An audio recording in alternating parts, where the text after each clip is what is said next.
remember, Navabhaktis, Shravanam, Kirtanam, Smaranam. And Smaranam means remembrance.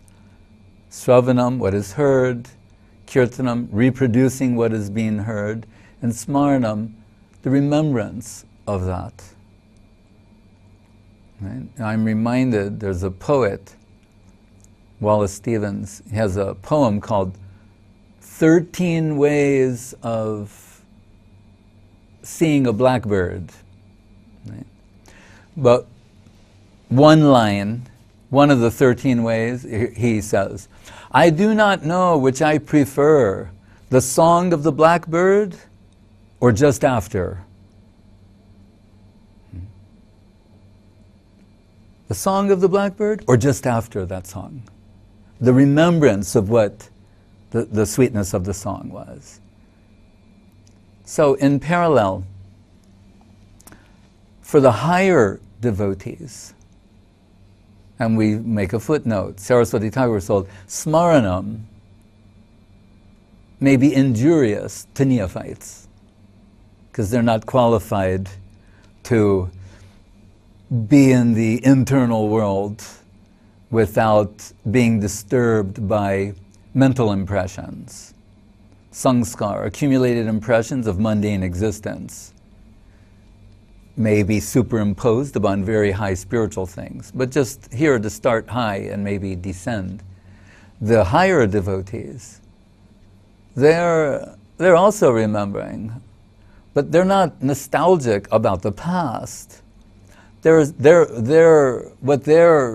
you want to use the word nostalgia, what they're nostalgic about is the eternal present. So when Rupa Goswami is saying, Sat Chaitanya Kame Punar Pidashor Yashyati Vadam, in his Chaitanyastakam, when I saw Mahaprabhu looking so beautiful, looking, Raso Dhamma, Kamar Budam, Madhura Dhammo Jula Tanur, like 10 million cupids in full full blooming cupidity, his golden form, putting gold in a painful position. I saw this with my eyes. Will I see that again? This is some sort of divine remembrance. We went to Chatak Parbat. What is that? We're told when Mahaprabhu is there, we told yesterday, Brahma, Pramada, Vipralipsa, Karna, Patava. 4 defects of a conditioned soul. One is Brahm, mistakes, illusions. Right? Mistaking one thing to be another. That's a symptom of a conditioned soul. But Mahaprabhu has Brahm also. But here's the inversion. We could say this. A mundane person, they will see Govardhan, Arche Vishnu Shiladir Gurushu Naramatir Vaishnave Jati Buddhi, and see something mundane. Mahaprabhu, the inverse. He's seeing a sand dune, something that's mundane from an objective point of view. And what is his illusion? It reminds him of Govardhan. He sees the ocean. It reminds him of the Jamuna. So, before the Rath cart, he's singing this song, which is told from an external point of view, Guru Maharaj said, a nasty song. But it's within him, the reference points are all divine. So, remembrance.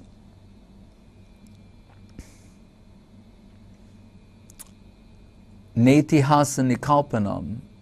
Bhaktivinoda Thakur, Saraswati Thakur is quoting as saying, the pastimes of Krishna are not historical occurrences, and neither are they imaginary.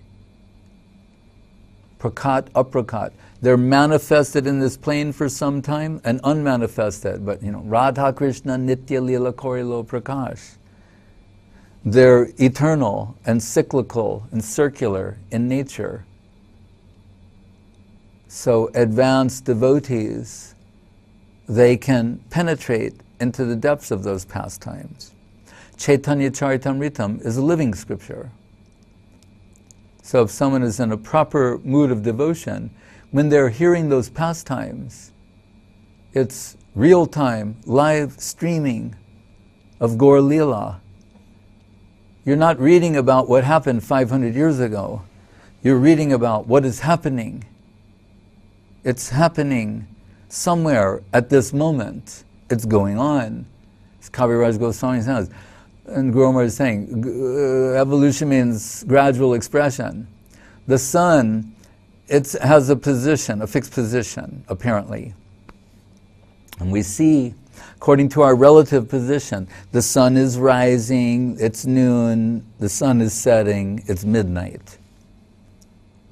Right? But if we did a conference call with people in different locations in the world, simultaneously, and we said, what do you see? Someone would say, oh, I see the most beautiful sunrise. What do you see? Oh, I'm seeing an incredible sunset.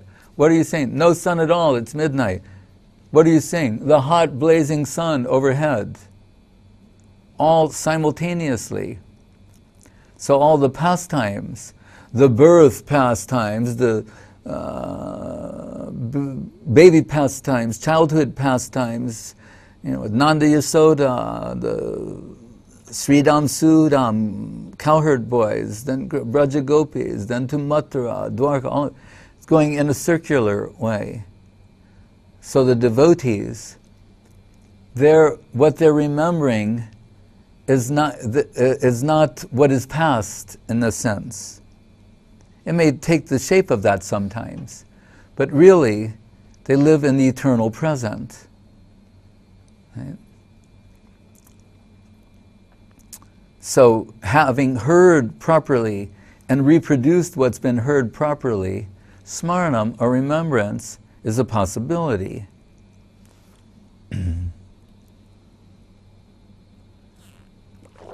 One of the most famous books in the Western world is written by Marcel Proust called,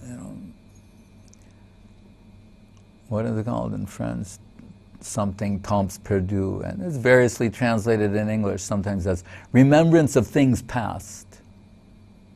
And it's someone reflecting on their past.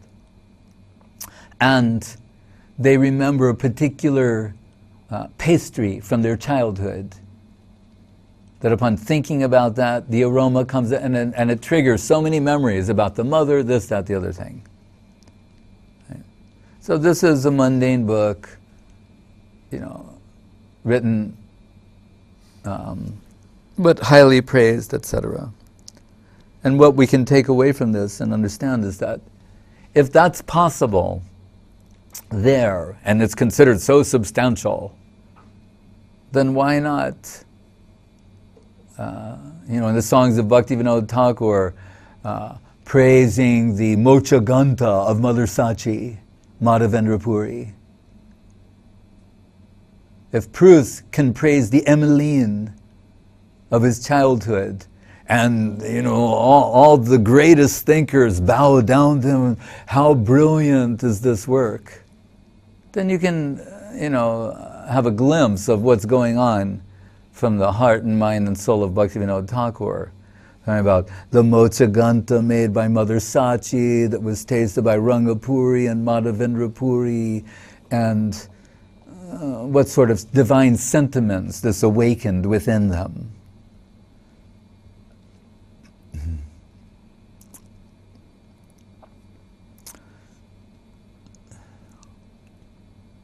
Why does Mahaprabhu and Chaitanya Bhagavat, when you take this type of shock, it awakens Krishna Prem, and this one does this one does that? Is he deluded? Or is what he's seeing, tasting, what we want? When he came back from Gaya, and we're told, we've written, God-intoxicated man, chanting Gopi, Gopi, and being very difficult. If someone says, chant Krishna, I say, why? Krishna's a despicable man, woman killer. I'd rather chant the names of the gopis. That's Krishna. Now, Radharani's Bhama Bhav is starting to spread its influence on his heart. In the early stages, he's in different types of Bhakta Bhav, but now this Gopi Bhav is starting to spread its influence.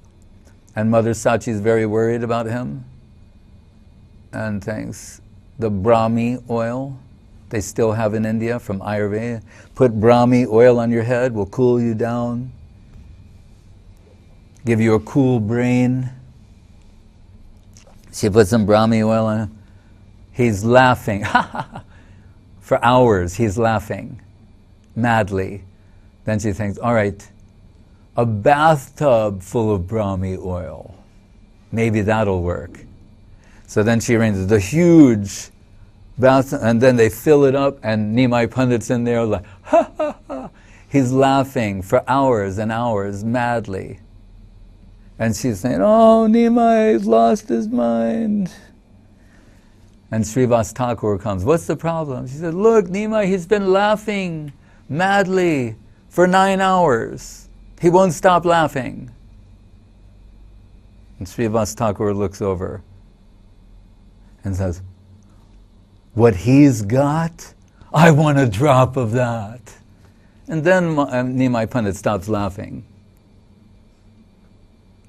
Srivas, if you thought I was crazy, then I'd kill myself. But that you don't think I'm crazy, then I have some hope for this world. What is the saying? They who were dancing were thought to be mad by those who could not hear the music. Hare Krishna.